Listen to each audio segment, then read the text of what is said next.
Hey guys, welcome back. Have you ever wondered exactly how your vacuum line should be routed under the hood of your 80s or 90s GM car? Or maybe you're trying to restore one and it's been messed with over the years and some of the components have been removed. Well, if you can answer yes to one of those questions, then stay tuned, because in today's video on RPL Restorations, I'm going to run through each and every vacuum line and port on my system and show you exactly how it should be hooked up. Stay tuned, we're going to jump right in.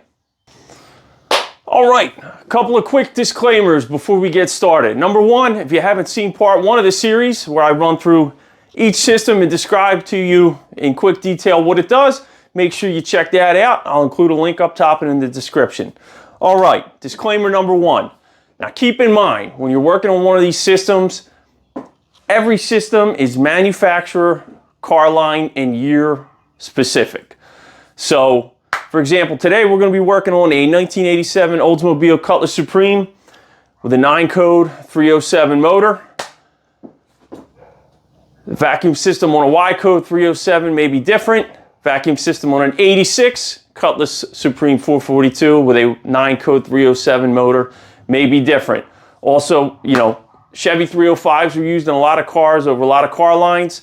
They may be different for each year, make, and model. So, the number one and most important thing you can do when you're trying to restore your system or repair it is consult your emissions hose routing label located under the hood. If you can't find one or it's been removed, try Googling it.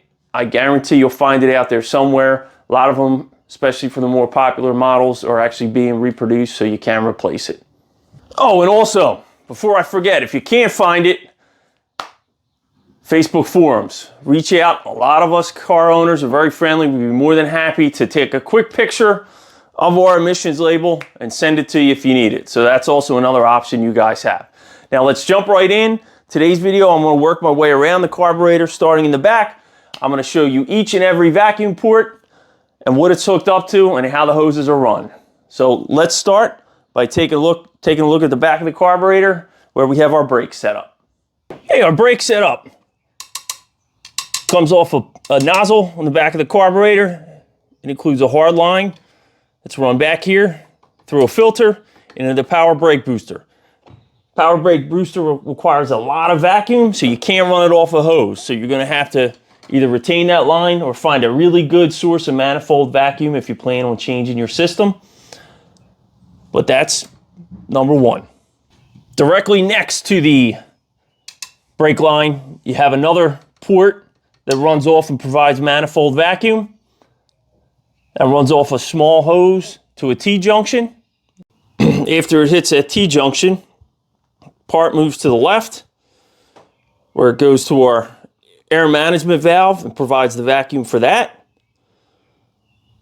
The right side of that T-junction, after a short bit of hose, goes to a 45-degree junction.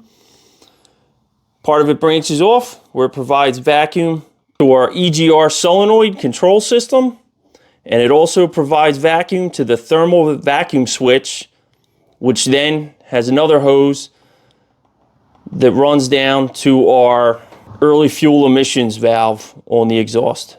All right, moving over to the front of the carburetor. First of all, this large port at the top, that is actually a bowl vent. There'll be a small piece of hose that runs around to your Type 1 canister control valve if you have an 8-cylinder non-computer controlled fuel vapor system. If you're replacing the hose for this, make sure it's fuel rated, because you are handling fuel vapors and regular rubber will deteriorate. Now, moving on to this vacuum port to the left. First, you can see there's a piece that breaks off from the bottom. It's like a T. This piece will run to your primary vacuum brake. The second piece that will break off, go to a T-junction. This end is a small orifice and a small tube. Can't see the tube here, which will attach to your sensor. The other end of this will go to your another 45-degree angle, which will, part of it will go back to your Type 1 canister control valve for your fuel vapor system by your charcoal canister. The other half will continue on to your thermostatically controlled air cleaner. Here is a picture of the system we're talking about here. You can see the brake, the T-junction, the line to the sensor. Then the other half, there's your canister control valve and your hose that runs to your thermostatically controlled air cleaner. Next, we'll move down to the bottom of the carburetor with the port on the left if you're facing the front of your car, which is right here. That port, there's a line down there, will loop around. It'll kind of loop around underneath and connect to your canister control valve right here. This is where the canister control valve draws its main source of vacuum from. And the other side of that line meets, they actually have it as a T-junction on the diagram, but it is actually part of the canister control valve. There's another line that runs to your thermal vacuum switch on your intake manifold, and then the other half of that runs to your charcoal canister. Hey guys, before we continue with the video, I just ask that you could do me a quick favor.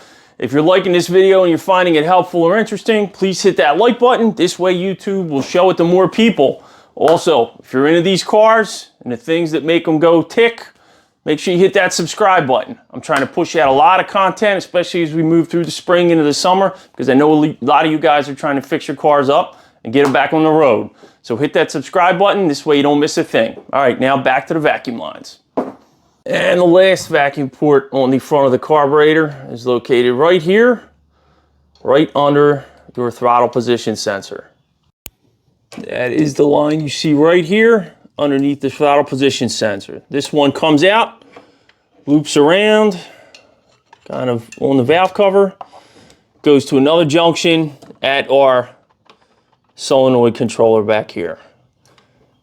This is what feeds the EGR system and also your cruise control system. All right, so that's it. All the vacuum lines that run off of my Rochester electronically controlled Quadrajet on my 1987 Oldsmobile Cutlass Supreme 442 with the 9 code 307 motor.